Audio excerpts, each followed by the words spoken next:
Bonjour à tous et à toutes, bienvenue dans l'épisode 15 de Miroir Miroir. L'alopécie androgénétique, qu'on appelle plus communément la calvitie, est un phénomène qui touche énormément d'hommes, mais aussi de nombreuses femmes. Mais pourtant, on en parle moins. Comment fonctionne cette perte de cheveux? Quels sont les facteurs? Est-ce qu'un certain type de personne est plus touché que les autres? Quelles sont les solutions? Bref, autant de questions auxquelles les réponses sont souvent floues. Pour nous éclairer sur tout ça et pour mieux comprendre ce phénomène physiologique, je suis avec le docteur Paul Bennett, qui est médecin esthétique et spécialiste de la greffe de cheveux à Paris. Bonjour docteur Bennett. Bonjour Jennifer.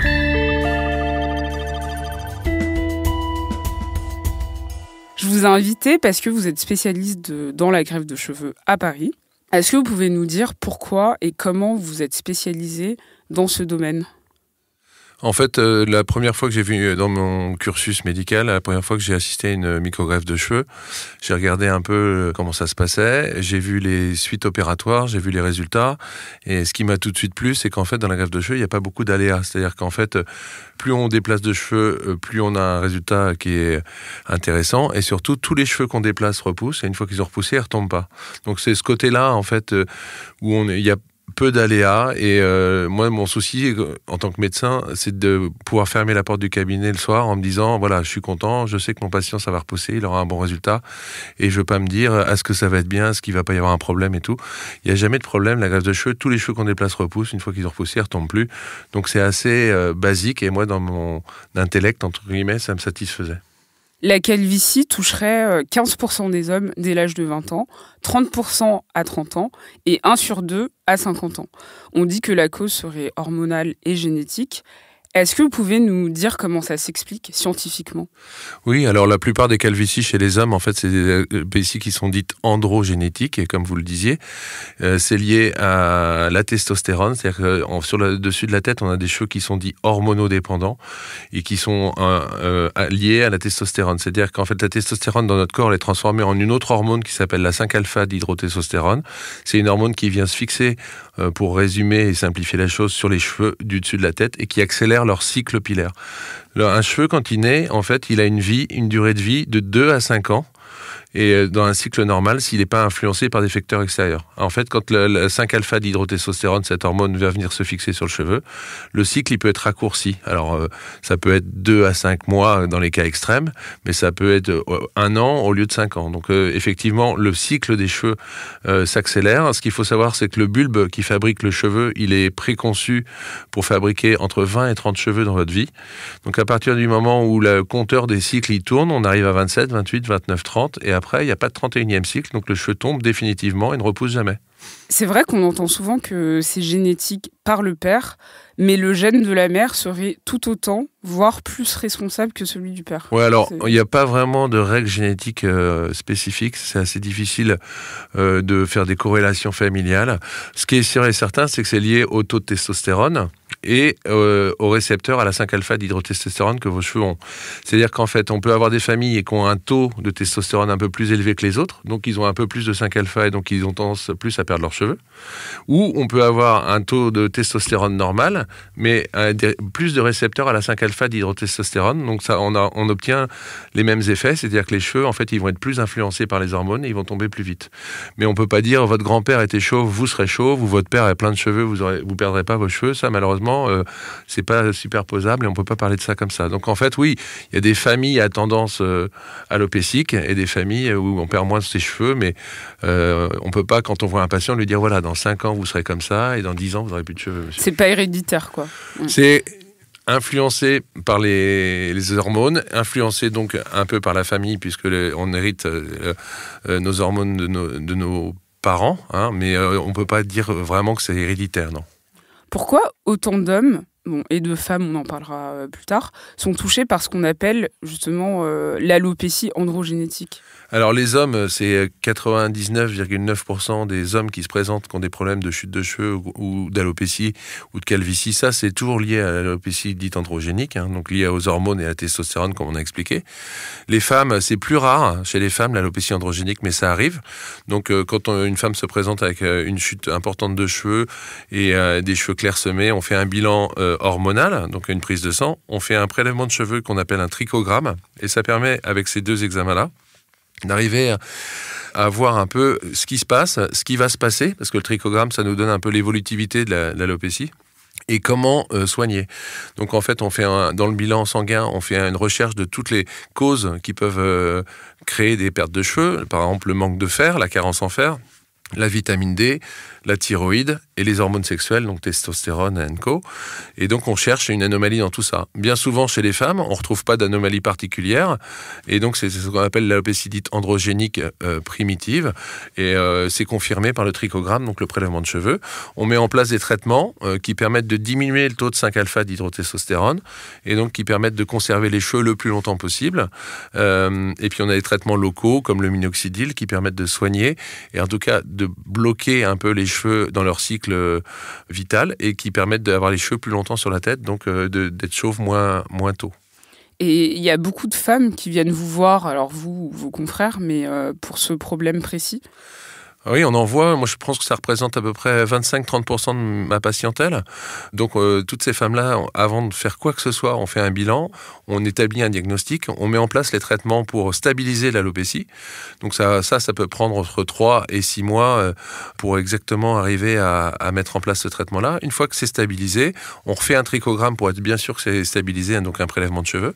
Et une fois que tout est stabilisé, qu'on est OK, on pourra envisager éventuellement de faire une microgreffe, mais il faut prendre le temps de faire le diagnostic et de mettre en place le traitement. Moi, je dis toujours à mes patientes, on ne remplit pas un seau qui a un trou dans le fond. C'est-à-dire qu'en fait, il faut mieux d'abord arrêter l'hémorragie de cheveux, la perte de cheveux, stabiliser le problème, et puis après, si on veut, on peut réparer pour retrouver de la densité, du volume, mais on ne fait pas les choses dans l'autre sens. Je précise qu'en 2014, on estimait à 2% le nombre de Françaises concernées et 3% des plus de 65 ans. Donc, c'est une source IFOP. Ce qu'il faut savoir aussi, c'est qu'il y a l'alopécie androgénétique donc chez la femme, mais ce n'est pas la seule cause d'alopécie chez les femmes. Hein. Et notamment les femmes d'origine africaine, elles ont des alopécies que souvent les femmes caucasiennes n'ont pas. C'est-à-dire qu'il y a l'alopécie de traction, donc, qui est liée aux tresses. Pas au stress, mais aux tresses, donc à la coiffure. Voilà. À la coiffure, et l'alopécie de défrisage, qui sont liées au traitement qu'on peut faire sur le cheveu pour le défriser, qui parfois occasionnent des brûlures du cuir chevelu et détruisent les bulbes capillaires. Donc les femmes, elles se retrouvent avec une grande plaque où on n'a plus de cheveux. Ça se répare aussi en faisant une microgreffe. Donc ça, c'est d'autres causes d'alopécie qu'il faut rechercher, bien sûr, dans l'examen clinique et en questionnant les patientes.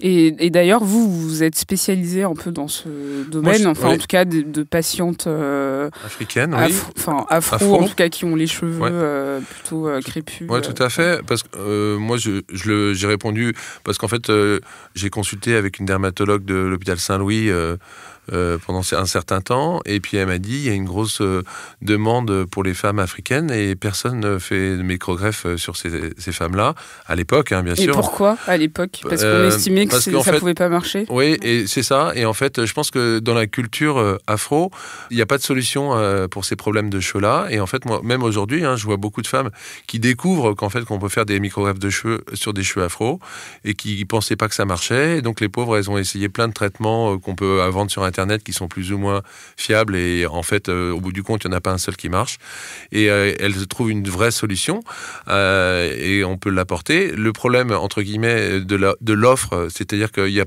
peu de médecins qui font les greffes de cheveux afro parce que c'est une peau qui est compliquée, la cicatrisation est compliquée, c'est un cheveu qui est courbé, c'est-à-dire qui est frisé à l'extérieur mais aussi à l'intérieur, c'est-à-dire que la racine elle n'est pas droite, elle est oblique, et donc tout ça c'est des techniques de prélèvement et de découpe des microgreffons qui est un peu plus compliqué que sur un cheveu caucasien où la racine est toute droite. Donc en fait ça demande plus de travail, plus de minutie, ça demande une équipe spécialisée, et tout est un peu plus compliqué pour les cheveux afro, mais ça marche aussi bien quand on maîtrise l'ensemble. C'est important à savoir parce qu'effectivement, il y a beaucoup de personnes, je pense, qui ne savaient pas qu'on pouvait le faire bien sûr, et sur ce type de cheveux. Et surtout, ce que je trouve super chouette au quotidien, c'est que les patientes afro, elles sont obligées de mettre des perruques parce qu'elles ont perdu tous les cheveux de la ligne frontale, par exemple, donc elles se retrouvent avec un front énorme et elles ne peuvent pas vivre sans perruque parce qu'elles ont honte de cette zone-là. Et une fois qu'on a fait une microgreffe, elles retrouvent des cheveux dans la zone et le résultat esthétique est tout à fait satisfaisant. Elles ont pu plus besoin de mettre de perruque, ça leur change la vie. Et elles sont heureuses parce qu'elles ont découvert qu'effectivement, on pouvait avoir une solution efficace et durable, puisque à partir du moment où les cheveux ont repoussé, ils vont rester toute la vie dans la zone si on ne refait pas des tresses en tirant sur les cheveux de façon importante ou alors en faisant des défrisages où on risque de brûler la peau. Mais c'est une solution efficace et durable. Autour de moi, mais aussi dans la sphère médiatique, j'ai l'impression que ça touche les hommes de plus en plus jeunes. Je me demande si c'est vraiment le cas, et si oui, est-ce qu'il y a des raisons particulières, par exemple l'alimentation, les pesticides, Bon, alors ça, c'est des facteurs qui rentrent un peu dans l'imaginaire. Je suis pas sûr que ça ait tellement influencé l'alopécie. C'est pareil, on voit beaucoup de gens qui vivaient, par exemple, dans des pays africains ou des pays asiatiques, qui viennent en France et qui disent, depuis que je suis arrivé en France, je perds tous mes cheveux. Bon, ça peut être lié au stress. Il y en a qui disent que ça peut être lié à l'eau, etc. Moi, je pense que c'est surtout lié au fait qu'en fait, en Europe et en France principalement, les gens, ils y attachent de plus en plus d'importance à leur aspect physique. Ils se regardent un peu dans la glace, beaucoup. Il y a beaucoup de communication sur Internet sur le cheveu, la greffe de cheveux, les différentes solutions qu'on peut apporter. Et donc, du coup, tout le monde est beaucoup plus sensibilisé à ça. Donc, effectivement, quand on voit qu'on a perdu quelques cheveux, on se dit, oh là, au secours, qu'est-ce que je vais faire? Et on va sur Internet, on trouve des solutions, parce qu'il y a plein de solutions qui s'offrent à vous quand vous allez sur Internet. Et donc, c'est surtout en ça qu'en fait, on en parle beaucoup plus, parce que c'est bien plus médiatisé. Qu'aujourd'hui, les techniques pour réparer l'alopécie ou la calvitie, elles sont performantes et efficace. Et donc, c'est un produit de consommation, entre guillemets, la microgreffe de cheveux, mais il faut que ce soit fait à bon escient. Mais voilà, ça apporte une vraie solution. Donc, ça augmente le nombre de gens qui veulent obtenir ces solutions-là. Ça permet de... Je pense que c'est une question d'information surtout. Je pense que maintenant, avec Internet, on a accès à tout. Et autrefois, il perdait ses cheveux parce que son grand-père il perdait ses cheveux, puis c'était comme ça. Aujourd'hui, on sait que on a des solutions et donc on trouve tout sur Internet. Donc c'est pas plus qu'avant, ou c'est pas plus jeune qu'avant. Non.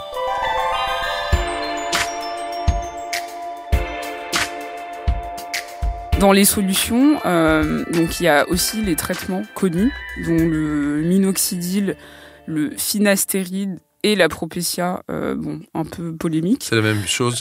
Propecia et finastéride, en fait, c'est la même chose. Le Propecia, c'est du finastéride à 1 mg.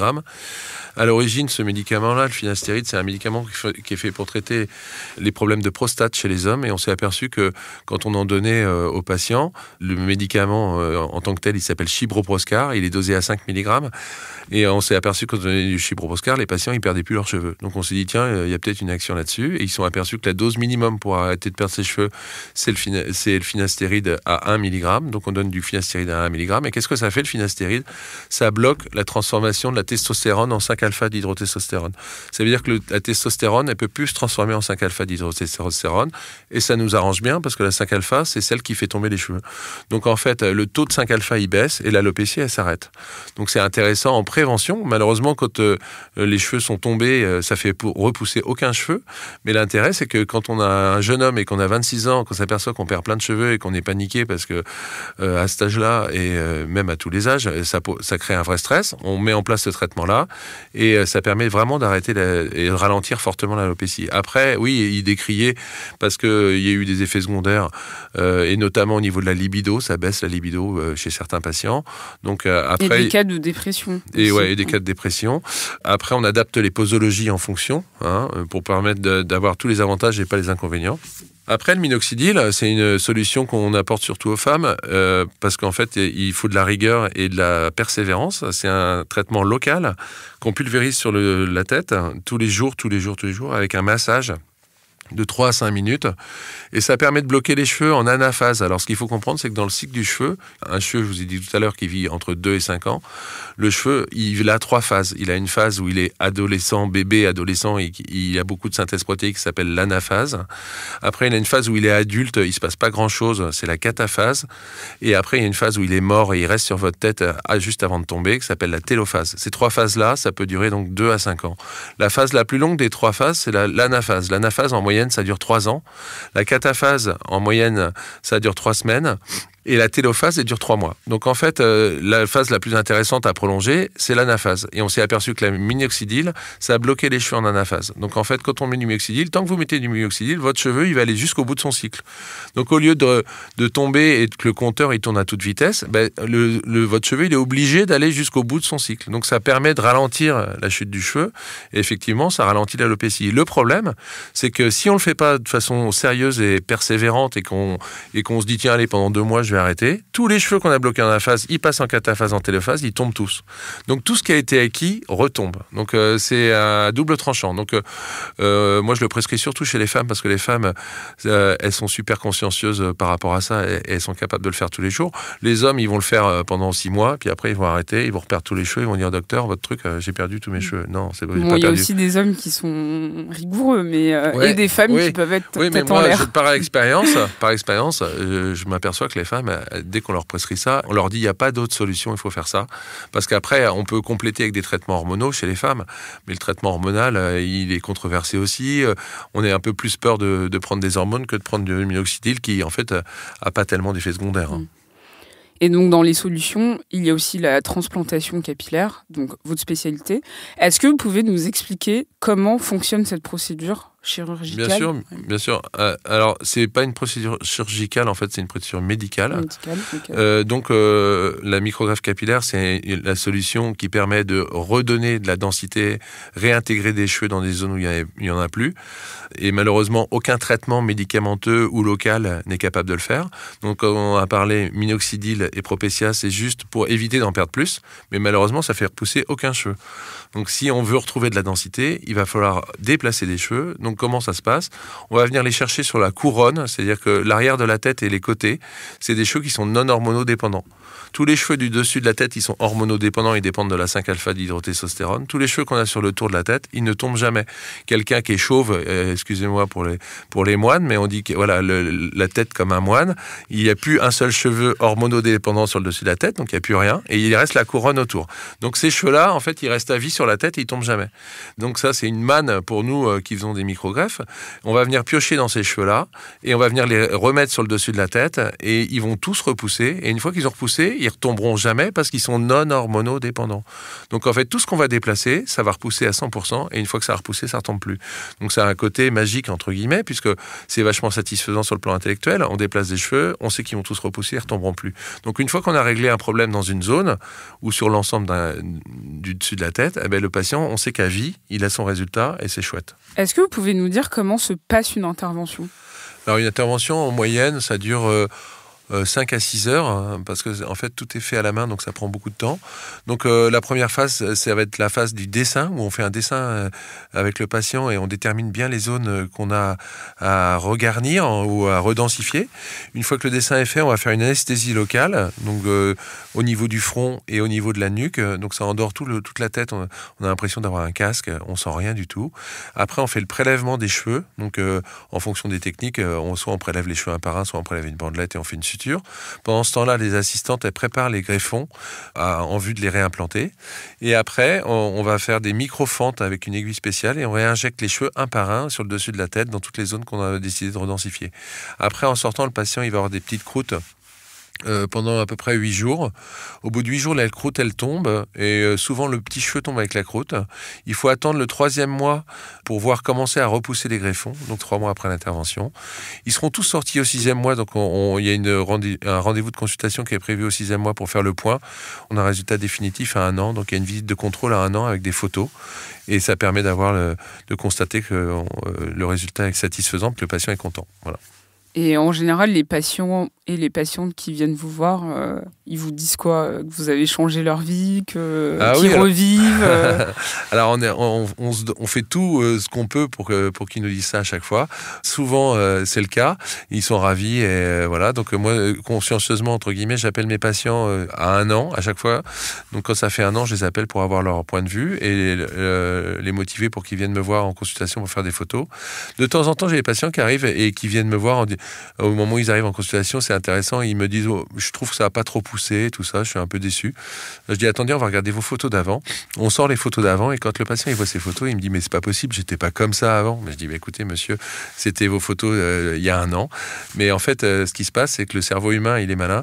Il oublie un peu tous les moments qu'on n'a pas aimés et il a accepté. Et pour moi, c'est un gage de résultat. Quand le patient me dit ça, parce que je me dis qu'il a oublié carrément l'époque où il avait plus de cheveux, il a des cheveux et en fait, quand on fait le photo avant-après, on se dit, waouh, c'est incroyable, plein de cheveux.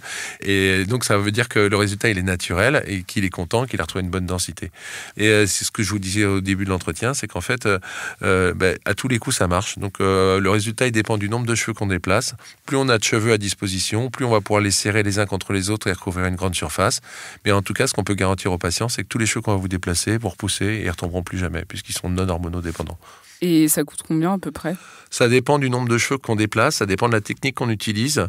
Il y a plusieurs techniques de prélèvement. Il y a 2 techniques de prélèvement. Soit on prélève les cheveux un par un, ça s'appelle FUE. Soit on prélève les cheveux en bandelettes et après on les découpe un par un au microscope, ça s'appelle FUT. Et donc ça va entre 2 500 € pour une toute petite zone à 6 000, 8 000 € pour des très très grandes zones où on déplace beaucoup de cheveux. Et justement, par rapport à ces tarifs, quel est le type de patient ou de patientes que vous avez généralement, enfin en tout cas qui sont prêts à payer autant? Mais alors il faut pas croire que ce soit une technique il faut être milliardaire pour faire une micro-greffe de cheveux, pas du tout.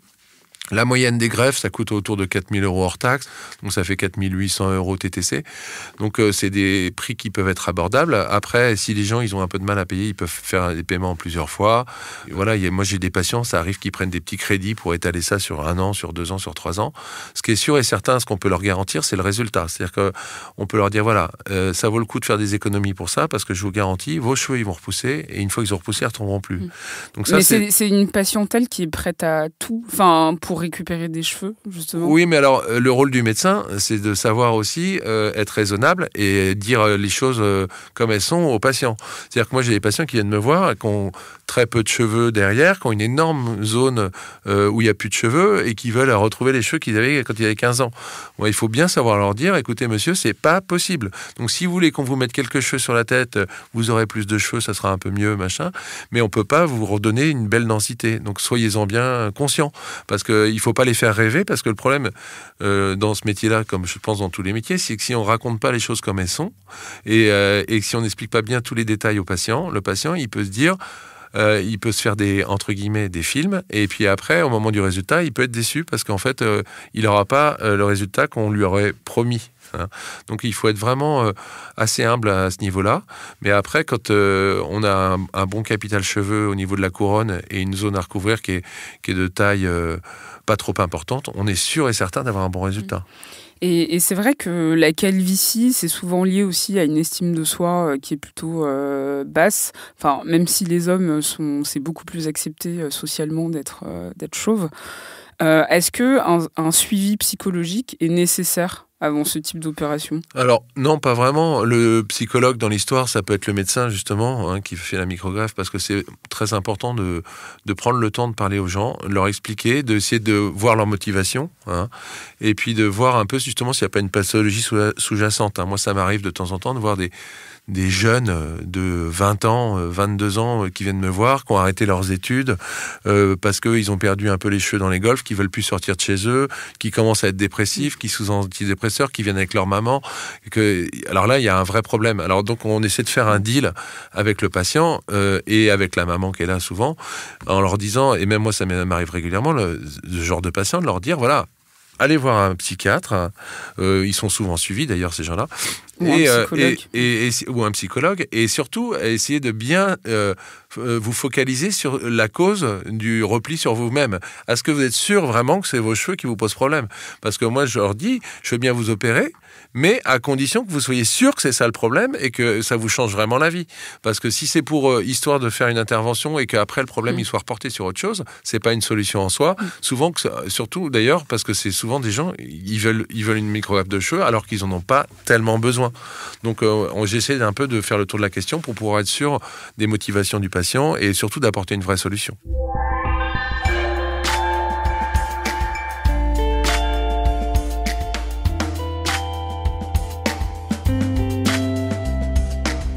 Quand on tape implant capillaire sur Google, on tombe sur plein de choses diverses, dont les pubs qui promettent monts et merveilles. À quel point les implants capillaires représentent un marché juteux, d'après vous ? Alors justement, le problème, c'est un peu ça en ce moment, c'est que effectivement, il y a plein d'entreprises commerciales qui ont compris qu'il y avait des sous à faire dans ce domaine-là et qui font du marketing à tout va sur Internet, que ce soit des entreprises françaises ou étrangères. Il y a la Turquie, la Tunisie sont vraiment rentrés sur le marché français, si on peut parler d'un marché français, avec des offres incroyables en termes de tarifs, des promesses incroyables, etc. Ils vous offrent l'hôtel, l'avion, le spa, le machin, la greffe de cheveux pour la moitié du prix de ce qu'on peut payer en France. Donc attention à toutes ces offres-là qui ont l'air alléchantes. Le souci, c'est que ces entreprises commerciales, il n'y a pas de régulation, elles ont le droit de faire toute la publicité qu'elles veulent sur Internet. Quand on est médecin, on n'a pas le droit de faire de la publicité sur Internet, on n'a même pas le droit de réponse à ce qui peut être affirmé sur Internet. Donc on ne peut pas tellement se défendre par rapport à tout ça. Mais donc du coup, il y a beaucoup de gens qui tombent un peu des nues et qui se retrouvent à avoir été à l'étranger se faire opérer et avec des résultats qui sont décevants et qui viennent vous voir après en disant mais alors qu'est-ce que je fais ? Est-ce que c'est bien, est-ce que c'est pas bien ? Malheureusement, nous, on peut pas se porter garant pour ces gens-là. Et donc, c'est tout l'intérêt aussi de prendre son temps. Et puis, je pense qu'il faut surtout pas aller au prix le moins cher. Il faut surtout aller au meilleur professionnel. C'est un métier de service et, entre guillemets, d'artisanat, puisque tout est fait à la main et ça prend beaucoup de temps. Et il faut donc trouver un praticien qui a une conscience professionnelle et qui est un bon professionnel, bien sûr. Qui est médecin. Voilà, ouais. Évidemment. Ouais. Et qui va être capable de vous accompagner surtout dans toute votre aventure microgreffe de cheveux. Parce que l'intérêt, justement, quand on fait sa microgreffe en France, c'est que voilà, vous avez un correspondant en face de vous, vous l'appelez au téléphone, docteur, il y a ça, il vous répond, vous pouvez aller le voir quand vous voulez dans son cabinet, et vous avez une garantie. Et ça vaut de l'or, parce que quand c'est loupé, c'est loupé. Moi, j'ai déjà vu des patients qui ont été faire des interventions en Turquie ou autre, et qui se retrouvaient avec des cicatrices par terre, derrière, au niveau de la nuque. Il avait plus que des trous, entre guillemets, et quelques cheveux sur le dessus de la tête. Et quand la zone donneuse, elle a été abîmée, on n'a plus de capital cheveux, on peut pas réparer, on peut plus rien faire. Donc tout est fichu. Donc c'est important. La zone donneuse, entre guillemets, elle n'est pas infinie. Et donc, quand on a cassé tous les œufs, on peut plus faire d'omelette. Donc, c'est un peu le souci. Donc, on n'a pas 36 occasions de pouvoir réparer sa calvitie. On a les 2-3 grandes séances de greffe. Et il faut que ce soit bien fait. Si c'est bien fait, c'est bien potentialisé. Et on peut déplacer 5, 6 000, 7 000 cheveux par séance. Et donc, 7 x 3, 21. On peut aller mettre 20 000 cheveux en 3-4 grandes séances. Et là, on a plein de cheveux sur la tête, on est content. Mais si ça se passe pas comme ça devrait se passer, parce que techniquement, la personne qui prélève les cheveux, elle le fait pas très bien, etc., on va se retrouver avec la moitié ou le tiers. Et là, c'est une catastrophe parce qu'on a abîmé tout ce qu'il y avait derrière la tête. Et ça n'a pas repoussé sur le dessus de la tête non plus.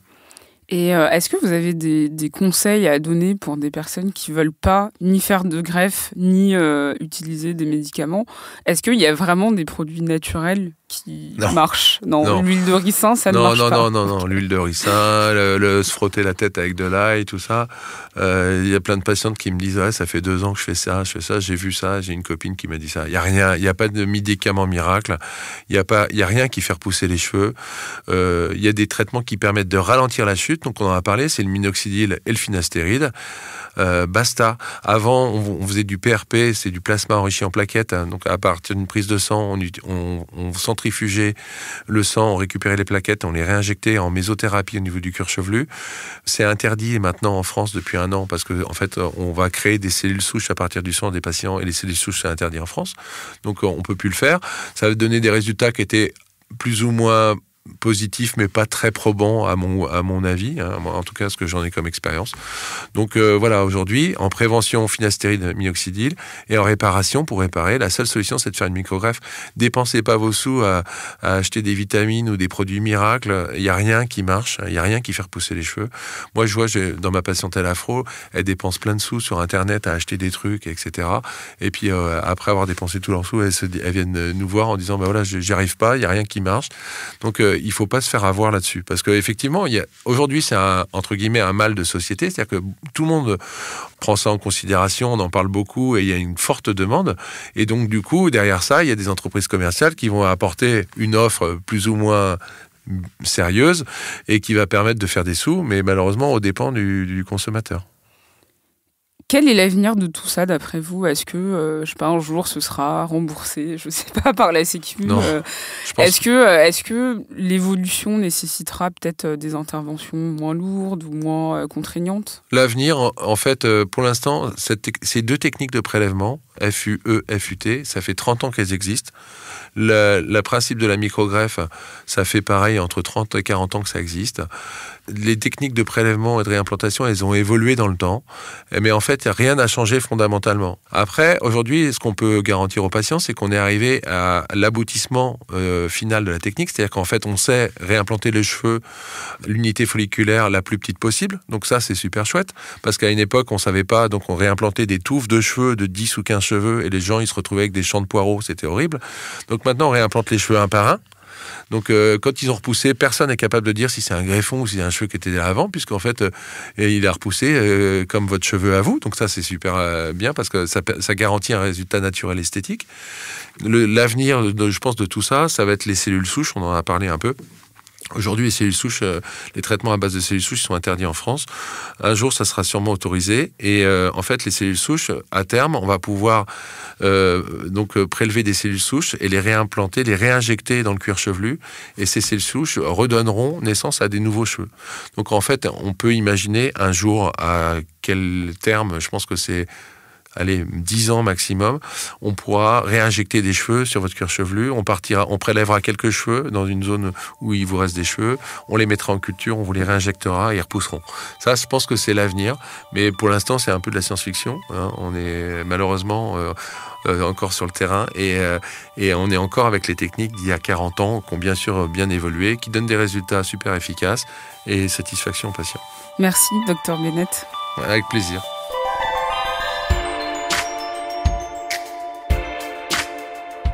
C'était l'épisode 15 de Miroir Miroir. Merci de nous avoir écoutés et n'hésitez pas à me partager vos commentaires, remarques, mots doux sur les réseaux sociaux. Je prends tout.